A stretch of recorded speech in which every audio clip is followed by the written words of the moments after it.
Yay. Hi, everyone. It's Cindy with Cindy Duncan Arts, and today is Coffee and Creativity. And I have a very special guest with me today. And I hope I don't screw your name up, it's Geri Taylor. Yes. Okay, Geri Taylor from a Happy Hoarder. Hmm. And I discovered Geri through my other business, I almost called it my hoarding business, which it might as well be. The wrong words always come into my head. It's a Um, good it's a good word. with my Article office. reselling business and my vintage business. And what's funny is how I happened on it was because of that. But I discovered that Geri's also an amazing artist and also an art teacher, correct, Geri? Yes. Okay. So Geri does some really amazing artwork, including some phenomenal dolls. And I decided to have Geri on the program because today, as you're seeing this, I'm actually on the road to Boston. My daughter is graduating from college, I heard about and that. yeah, so I get to go and see her live commencement. So I'm really excited about that. Well, I say that like it's happening now. It's not. My daughter graduated Yeah. in 2020. I'm so glad they did this. And they canceled commencement. Well, they postponed commencement the first time. They canceled it the second time. They were going to do it in August of 2020. And now they're doing a live commencement. And for those that graduated in 2020, along with 2021, but they do get a separate one. So it's really exciting. I'm very happy for that. So this is happening at a really wonderful time for that. So yeah, thanks for joining me, Geri. I I'm glad. appreciate That it. is great. That's great. That was a rough year. So I'm Oh, glad you got to get a redo. yeah, right, right. Mhm. Hang on, I'm gonna turn this off because I think that's all I really need from there. I'm doing double duty. I'm filming for my blog. You guys might have already seen it. Yeah. So, tell us. Other than my little introduction, tell us a little bit more about yourself, Geri, and kind of your art journey and whatever. Well, I was, high school artist, that kind of stuff. Grew up drawing. And when I went to college, of course, you have to go study art in college. And so I studied graphics at first, and it became a little too competitive for me. And I kind of backed off and thought, I don't think I want to do this. I mean, it got scary. I mean, we were doing some stuff before computers. It was hard. I mean, when you did your lettering, you hand lettered stuff. So it was getting really hairy. I'm kind of messy. I'm not a real neat. I'm more probably fine arts than I was graphics, but I learned a lot about design and things like that. So I got out and went into business until I took an economics course. And I went, wow, I don't think I could be a business person. It's all about lying. But no, marketing. It was the marketing class. Took the marketing class, and it was just the deception of marketing, basically what my class was. And economics was hard as well. But I did get a degree. I got a 2-year degree in business. I got a 4-year degree in general studies with an art concentrate because I had plenty of hours from being in graphic design. And then I came back and went another degree, 3 college degrees. I have over 200 hours, but I had like 217 hours. It's pretty bad. And anyway, I went back in art education, and I taught art 1 year. I taught reading. I was an assistant teacher 1 year, and then I was for reading, not even for art. And then I taught art 1 year before we moved I was in Texas, so I moved back to Louisiana, and all this. Oh my gosh, nightmare! But I did not want to teach in the public schools, and then when I had my children, I just wanted to teach private classes. So I did a lot of private classes, which was great. That was really a good fit for me. So I did that, and then I had the opportunity. I was subbing, and I started getting all these long-term sub jobs and stuff. And I thought, I kind of like doing this. And then it all started with me subbing for art. I mean, that is how I signed up to sub, just to teach art. And I was doing a lot. I had a teacher that I was regularly teaching for, and then I had a first grade teacher started contacting, can you sub for me once a month? And then it got to be the music teacher wanted me, and then so it turned into pretty much a full-time job, which took me away from doing what I love, which was the art. So I'm really glad to be back in the classroom teaching the gifted and talented, and then I have a 7th grade class that I teach. So much fun, so much fun. So now, are you a part-time art teacher right now? I am. I don't think I would want to go back full-time anymore. I mean, I kind of dropped off the sub list because I was tired of the full-time job. It's a long day. It really is. So I said, because I wasn't doing what I was enjoying doing, I was just getting paid to do something else. So I when I got offered this job, I went, this is a gift from heaven. I'm telling you, this was the perfect job for me. Unfortunately, I think they're looking for full time next year, and I said, can't do it. Can't give it to you. Yeah. Yeah, that's always the trick. Because I actually thought, because I actually am well, I was going to say I'm a certified teacher, which is Mhm. actually true, but it's not. We've switched to a licensure program. That's how long I've been out of teaching. Right. Yeah, I'm Yeah, out of that. Yeah. we've done the licensure thing in Ohio, and I don't have a teaching license, and I Mhm. don't know what it would take for me to go back and get it again. But not in art. I actually have a teaching degree. Well, I don't have a teaching. That's not true. My undergraduate degree is in Spanish. Oh, wow. And like you, I went back and And then did what's whatever I needed Spanish to do going to on up get in your part of the world? Because I know there's a lot in Texas. well, funny story. So I grew up in the city of Cleveland, and my neighborhood actually had quite a number of Puerto Rican people that lived Oh, in the city. And my friends, I always tell this story. I'm not sure how they react to it. But my friends used to talk all the time around me in Spanish. And I was convinced growing up that they were talking about me. And so when I went on to high school and I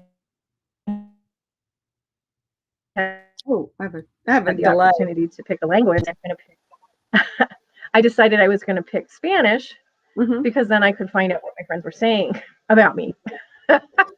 And it's hysterical because after that, I have people that'll say, "Oh, and you found out they weren't talking about you," and no, that's not really the case. I did find out they were talking about me, but then I knew what they were saying, so it was That's okay. right. And they're my friends, so when I say that, it wasn't like anything awful, but I digress. But that's why I started learning Spanish, because I felt like an outsider. And so that kind of helped me. And so then I went on to, it was the one thing that I excelled at, actually. So when I went on to college, I started out thinking about doing teaching, but I couldn't pick a second field. They wanted us to have two different fields. And at that time, I wasn't really doing much in art. My dad, God love him, he saw things in me as we do in our, you have children, Jerry?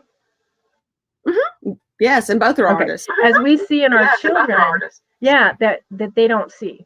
We see traits and skills and things like that that they often don't see. And my dad saw a couple things in me, one of which was he saw the art, and he kept trying to prompt me to take art. And I just couldn't fit it into my schedule. And I was intimidated, because I always believed that art was fine art.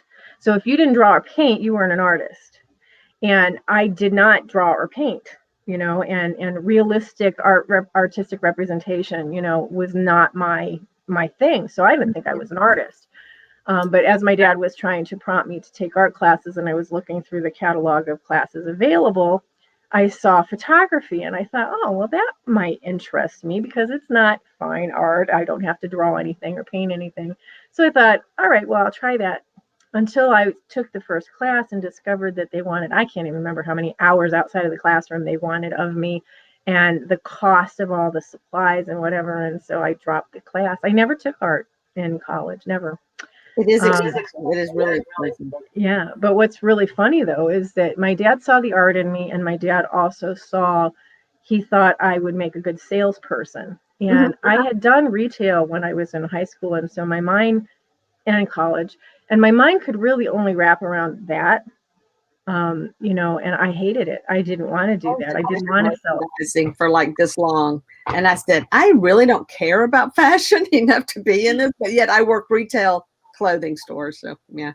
Yeah, I did. Now, of course, it was great for me. My mom used to say I should just sign the back of my check and hand it to the store because Exactly. I just Exactly. got all my clothes there.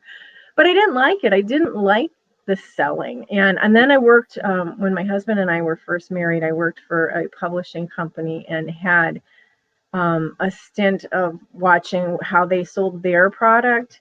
Hmm. And I thought, I don't want to do that either. I mean, that wasn't my thing. I was an editor, but I didn't want, I don't want to do that. So he saw that in me, and I didn't. But Yeah. fast forward to then later, what did I wind up doing for the longest period of time in my life? I published an art magazine. You and I were just talking about this before. So I did the art magazine for 10 years. That's the longest period of time I've done any one thing in my life. I have had a number of different things that I've done, but that was the longest. And through it, I discovered my own artistic side and did that. And what did I have to do? It was my own. I didn't work for anybody else. This was my own magazine. I had to Love the sell. logo and everything. That is just adorable. I had to sell ads. I had to do all of that kind of stuff. So I had to sell I things. know the ads. And I did it well, you Mhm. know? So it's always funny. I mean, that's why I say, I think as parents, we see things in our children sometimes and see strengths that they don't often recognize, you know? And plus we have experience to know how those skills can be used in ways that they don't really see. But anyway, that was kind of my journey. Oh, yeah. My younger son was all daddy. He's just not gonna be an artist like his mother. No way. And then he's went on in to study aviation, like his dad is a pilot. And then my I'm loving an artist. So he went to the art program and got a degree in graphic arts, and he's wonderful. Of course, he's got the computer, so that helps. Right. And so now that they're grown, my other son is getting his pilot's license, Okay. which is something we never saw coming. And the other one is doing art. So they're both pilots and artists. 2 children?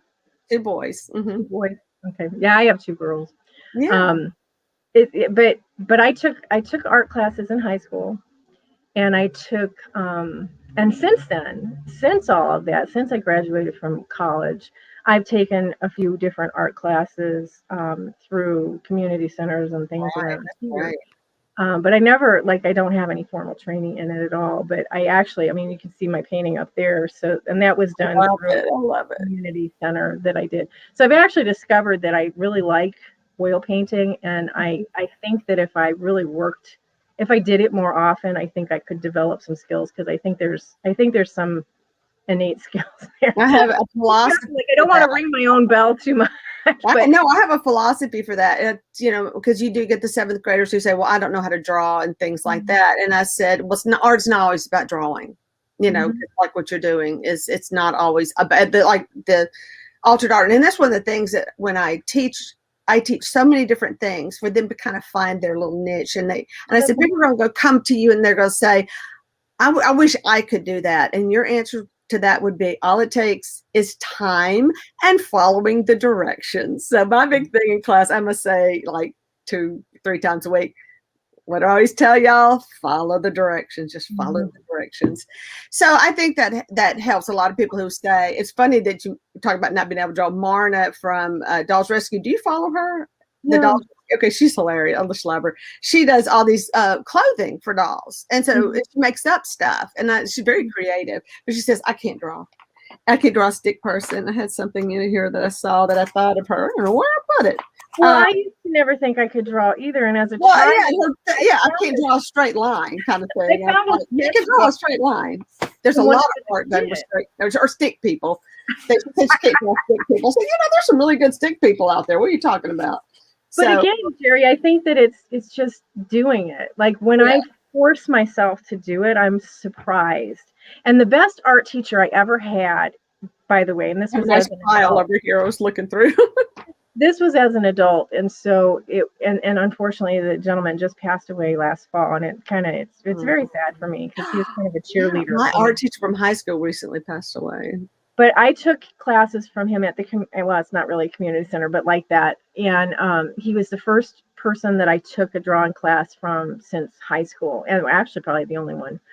And he taught me to draw by not teaching me to draw, which was astounding. He just had us look at the picture, and we were to do values. So we used soft fine charcoal, and we were just supposed to find the values in the thing. And it was astonishing to me, and it just opened up my whole world. And then another thing that somebody did for me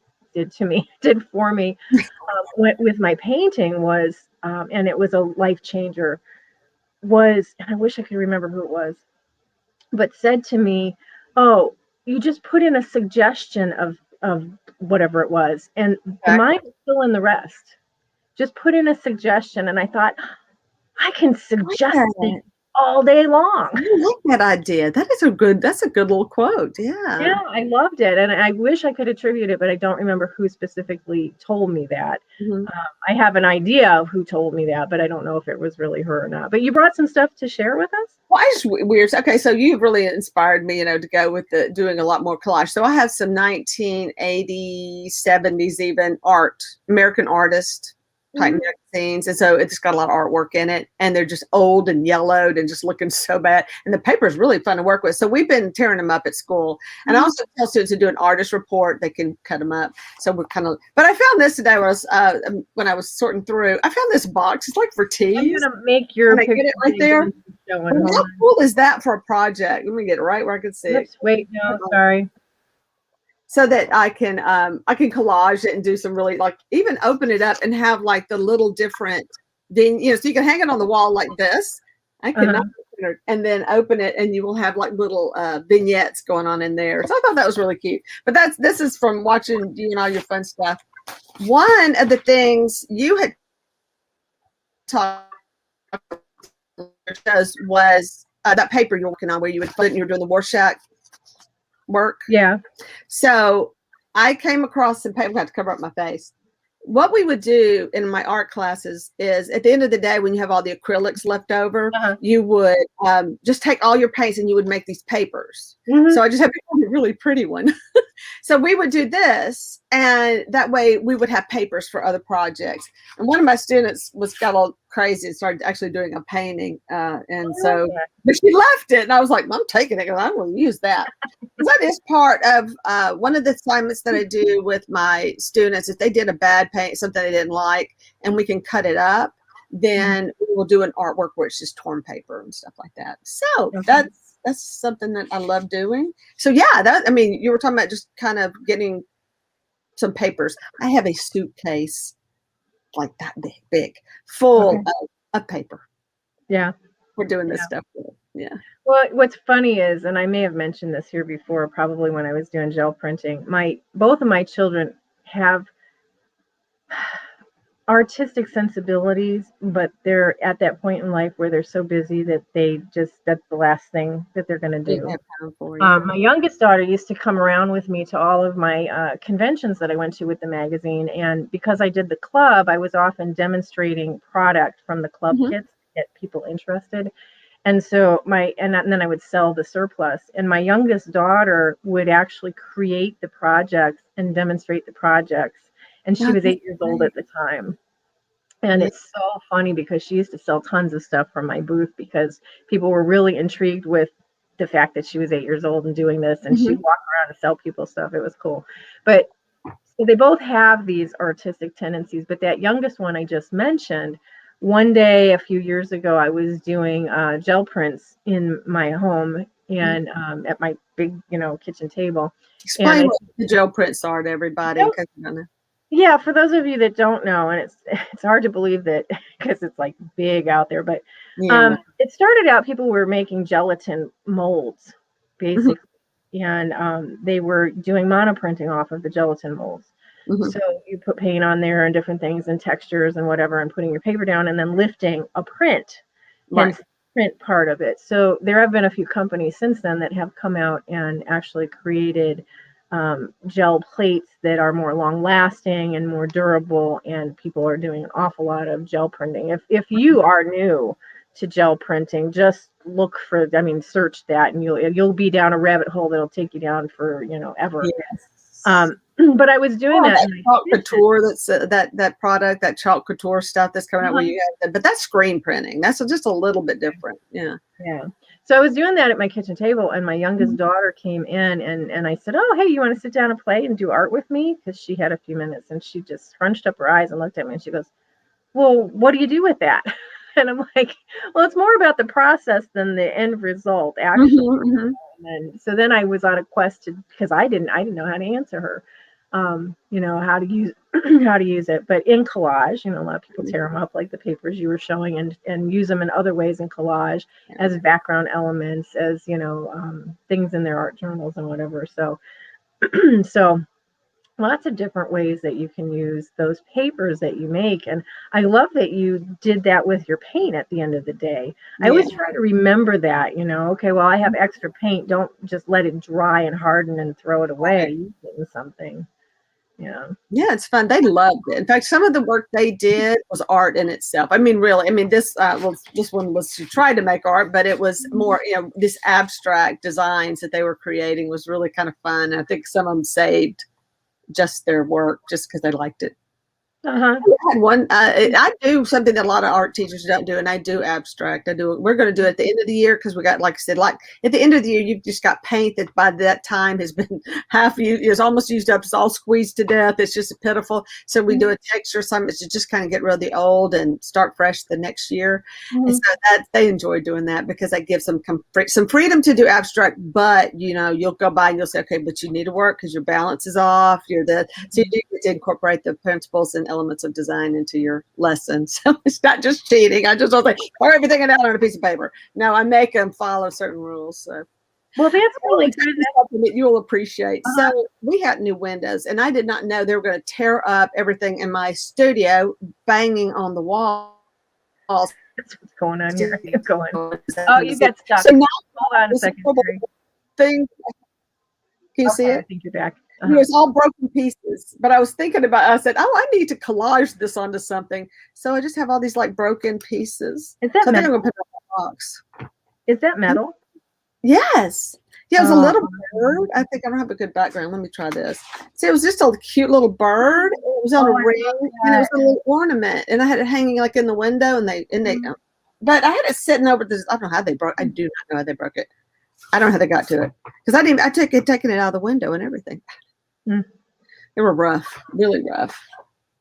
But I love teaching. I love to see what other people put together, and I'll talk about just all these new crafts and things like that. That's very artistic. People say, "Well, I'm not really an artist, but I can do this." I said, "But that is artistic. You do make decisions, and just incorporating that into other things." But people really believe you're not an artist unless you can draw a portrait.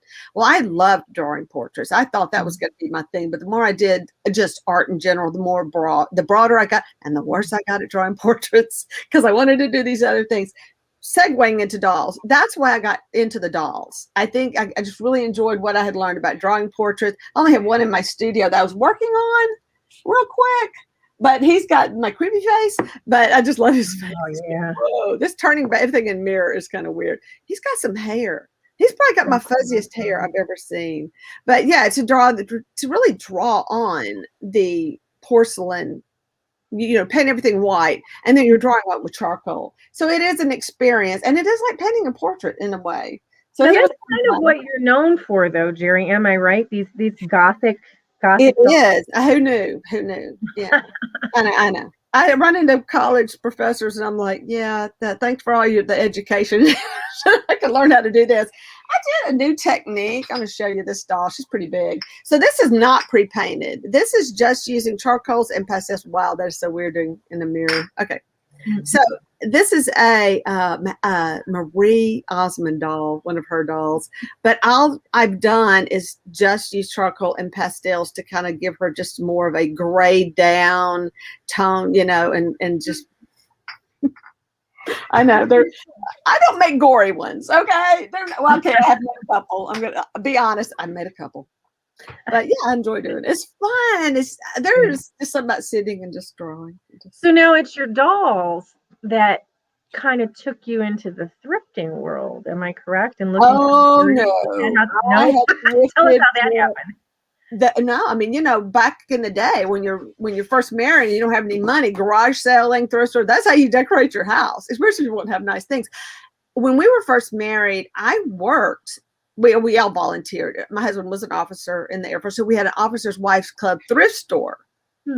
And I worked there, and you also brought stuff, and it was on consignment. It was a really good program. I don't know if they still do it, but it was great. And I bought a lot of stuff there. And then it just kind of kept going. In fact, that's how I started my Fontanini collection for the Nativity. Was I bought a set there, like the big creche and the starter kit. Yeah, that got crazy. So while I was straightening up my studio, I was looking for something that I did with my artists, my GT class. I keep saying GT stands for gifted and talented, that we did. And this is the fun. I think you should do a little fun class like this. We took, this is like, once again, we're using up the last of you see that? This is my bad one. This is my throw out. I'm going to put you, now that I know how to do it. It's funny, it took me a while to figure. Yeah. So this I don't have guests that this often. is what I tossed out, but it was you wet your paper, and this is all done with acrylics, but you put it on pretty thick. Your acrylic, you do a wash to get your background, but then while the paper's soaking wet, you add your globs of acrylic, and then you make your stems. And like I said, this is my throw out. And but I've kept it to tear up, you know, because that's what we do. But this, to teach this, the students love it. They have a blast because you just made the coolest looking flowers. And like I said, this was not a good one of mine, but you know, I hoard everything, so paper included. That is a fun project. It's so easy, and I do it with like the back of a brush. I see we paint with the front of the brush, and then we turn it over, and we use the handle to get the tips out. And I'm kind of leaving that because then this becomes you to kind of. Oh, you got frozen again. So it's fun to do though, but yeah, really, really wet paper and good quality. You have to have a good quality paper to do it right. So we learned. Yeah, I love all that kind of stuff, and it's funny. My passion is actually teaching, and I'm really excited that they just announced it the other day, so it's no longer a secret. But I'm going to be teaching at Stamp Away Rubber Stamp Convention in Cincinnati again this year. Oh, wow. And I've been doing that for many, many years, and I used to go to lots and lots with the magazine and the club, lots of different conventions, and I would teach classes there. But most of them, you had to actually be a vendor there in order to teach, which that's why they kind of all fell by the wayside, because I no longer, I can't afford to vend there the kind of stuff that I should vend at a venue. But anyway, this one doesn't require me to be a vendor, so I've kept my foot in the door there, and I continue to teach. So I was supposed to teach there last year in August, and of course, because of the pandemic, they were trying to make it work, and in the end, it fell apart. So we're doing it this year. So I'm excited. I love to teach. So one of the things while I love to teach children, and I did teach drawing to an after school enrichment program. And I really, really enjoyed it. I taught all ages from kindergarten through 6th grade. Really loved it. And I taught high school for 3 years before. I loved that too. But I really enjoy teaching adults, and I enjoy teaching adults art. But I typically tend to be more of a process and a technique teacher than I am a project teacher. Although often you have to have a project in order to justify and do the thing, but that's kind of my thing. But when I got the studio here, one of the things that I did it for and I made sure I had enough space here, was to be able to eventually, hopefully, have people in my studio. So I actually do have enough room for a few people, not a lot of people, to teach here. But because of the pandemic, I've discovered that my world actually may be more open than I expected, because while I enjoy the interaction of the live, I can have in person, I could have a few people in person, but I could also do it via Zoom. So I could do both. So I could have that interaction with the people both in person and in interaction live via Zoom.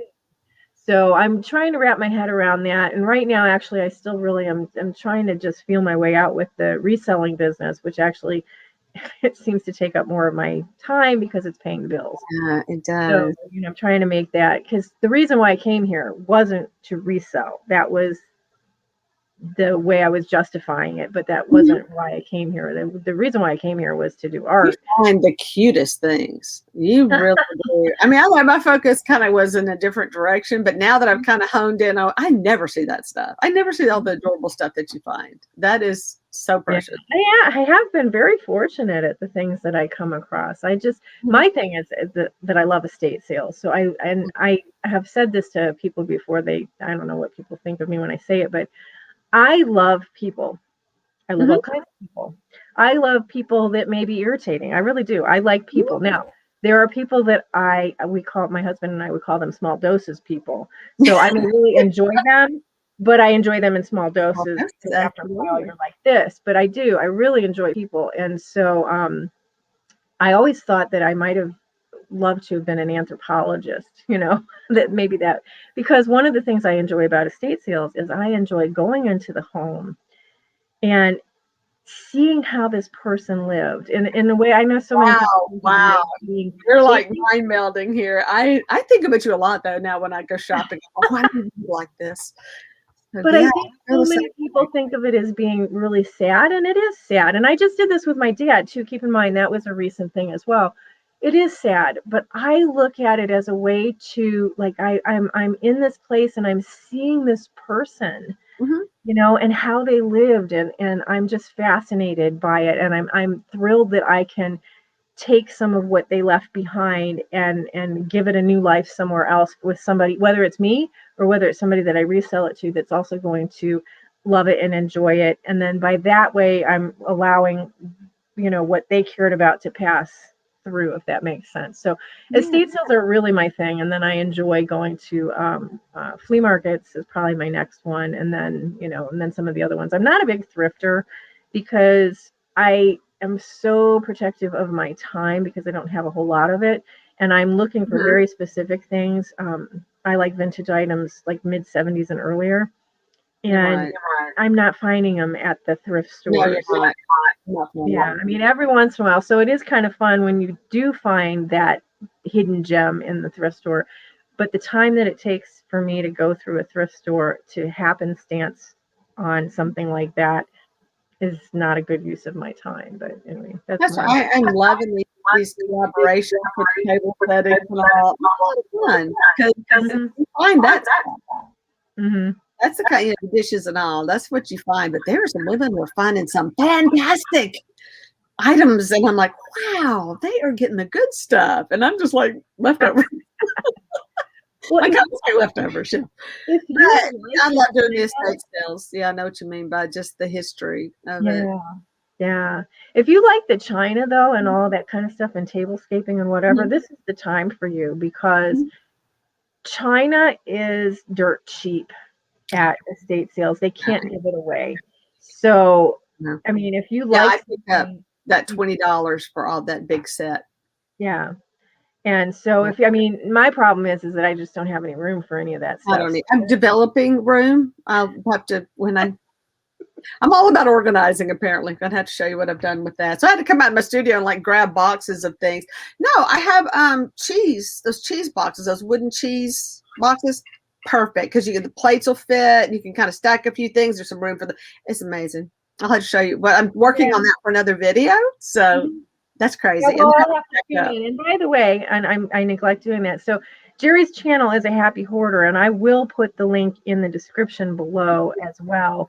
Um, and I'm not I always have a hard time when I'm in StreamYard because I don't do it very often with guests, trying to figure out how to throw it in there. Actually, because this is going to air later, maybe I have to do it from the road. I'm just thinking aloud, Uh-huh. maybe trying to pin it to the top of the actual comments since we're not going to have people commenting live. Mhm. They'll be commenting in the comments. So yeah, but one way or another, guys, check out her channel because it's amazing because she does all those different things. It's very eclectic. Jerry does, she does the art, she does the thrifting. You've been doing all of those challenges with like the tablescaping and that sort of thing, and that's really kind of interesting. So lots of different things, very eclectic. Yeah, I think calling yourself a hoarder is maybe gives you these negative connotations immediately. But yeah, I've got all the symptoms, so yes, I am a hoarder. But now, but in fact, I'm doing it for a purpose. I mean, I have a use for it, and I do recycle. I may give it back to God, or I sell it, because sometimes I need the money because I want to spend more money. But when I'm looking at some of the stuff in my studio, I go, yeah, it's time to let some of these things go. If I'm not enjoying it, pass it on to someone else who will. Right. That Well, kind of see that right now I get I'm that. I friends can with. do something with that, and you're the same way. You're very smart and creative, and so you're like, but I can do something with this little broken ornament that will be so cute. And that becomes a problem because then it's hard to get rid of it because you still have that in your mind. And I have to come to a point where it's like, okay, if I don't do something with this within X amount of time, then it needs to it needs to move out. I think okay. I'm going to give you a little chance. So, what would you do with this on a collage? How would you collage this in? I wouldn't put it in a collage. I would make an assemblage piece out of it. Well, that too. Yeah. You know, I would make a sculpture. Well, I have that box, so that's what I was thinking of adding it to the box. But I'm thinking about putting like a tissue over it to once I glue it all down, putting a tissue over it and kind of getting it all smooshed down in it. You know what I mean? And then painting over that and just give it that little bit of texture. Oh, that would be really cool. You should do that. And then I think a lot of people would throw this away, and this is where you and I would say, "No, I can do something with this." So, I get the most excited about broken and ripped up stuff because I feel less intimidated by using it in a different, like I'm giving it new life as opposed to ruining it or whatever. So I've often told, like I have some friends out there that I've made through doing the estate sales, like people that act in the companies that run them. And I've told them, don't get rid of the broken stuff. You know, don't get rid of the broken stuff. Like broken china, people think to throw it away. No, don't throw away the broken china because you can solder that and make beautiful jewelry out of it. I have a friend who does that. I'm less likely to take a new plate and smash it than I am to use pieces that are already broken, you know, in something. So yeah, I'm always freeing to oh, that's my timer telling me I gotta get ready for school. I love it. Early. It's kind of the music taking us out. No, I need to get up and get like, but I'm dressed, so I'm way ahead of the game. So I'm already dressed. So well, Geri, I'm so excited that you joined us today, and actually, hopefully, we can do it again in the future because we barely scratched the surface of things that we could talk about. Well, okay, so you're talking about we should get together and do some kind of weird, you know, find a project to do together, and whether it's assembling something or whatever that, or even my roses. No, actually, real quick before I go, I did find the notebook that had it in. I thought I had taken this to school, but I actually left it here. This was all these different things that I've taught. And where did I put those flowers? We did them at the end. Oh, so here's some more examples that kind of came out, I think, a little bit better. Oh, wow. Yeah. With the yellow. That's just, these came out much nicer than the one I tossed. Wow. So that's what this can be a lot. This one I backed up with. I came back over it with some charcoal. I mean, I'm sorry. That's. Well, you know what, Geri, since that's your idea, why don't we plan on, let's get together sometime in a few weeks and do that together. Okay. We can together make, and we'll see how how they come out, and we'll do it for everybody, and everybody can join us. This summer's going to be more of me spending time in my studio for sure. So that will be great. I will enjoy doing that. So we need to set up our little fun time. So I have really enjoyed getting to know you. It's kind of weird. Like I'm getting to know all these friends. Well, you mentioned my name on when I was showing your show during my art class, and all the kids like perked up. Did you just say your name? I said, yeah. Celebrity knows me. So. And it is funny. I've told my husband this the other day. There are certain people that I watch on YouTube that I just know immediately I would click with, and you're one of them. Yeah, absolutely. Absolutely. But anyways, thank you so much for joining us today. And those of you that are not subscribed to my channel, I would appreciate it that you would subscribe and click the bell so that you know when I go live or when I post new content. And leave us a comment below. What do you think of this video? Tell us your thoughts. That would be wonderful as well. So thanks, Geri. Thanks, everybody, for joining us. And let me end with that. And thanks for watching, and hit that notification button because sometimes I make really good videos. She does. Make sure you subscribe. Bye, everyone. All right. Bye-bye.